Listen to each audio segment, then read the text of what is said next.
Saudara, seorang Chief Engineering asal Kabupaten Lu, Sulawesi Selatan dikabarkan hilang saat menjalani pelayaran internasional di Selat Hormuz, Timur Tengah.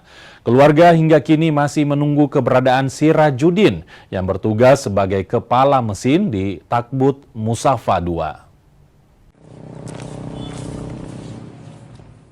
Chief Engineering Sirajudin merupakan warga asal desa Temboe, Kecamatan Larompong Selatan, Kabupaten Lu, Sulawesi Selatan. Sirajudin bekerja sebagai kepala mesin Takbut Musafa II milik perusahaan pelayaran yang beroperasi di Abu Dhabi.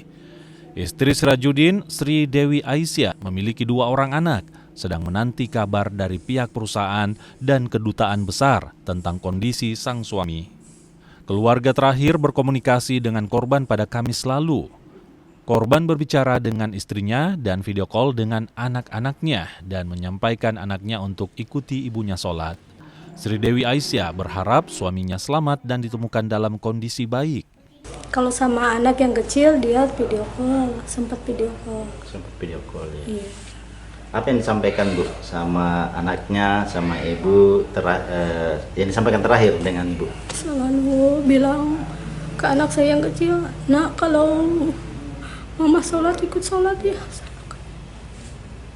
Kalau informasi resmi dari pihak pemerintah maupun perusahaan sudah dapat Bu atau bagaimana? Sudah cuma sementara katanya masih pencarian. Masih begitu. Iya. Itu dari perusahaan atau dari pemerintah? Dari KBRI. KBRI. Iya. Oke. Sirajudin meninggalkan kampung halaman ke tempat kerja pada Agustus 2025 lalu.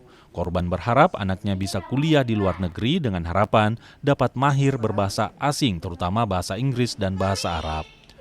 Informasi hilangnya kapal pertama kali diterima keluarga Jumat pagi dari rekan sekolahnya.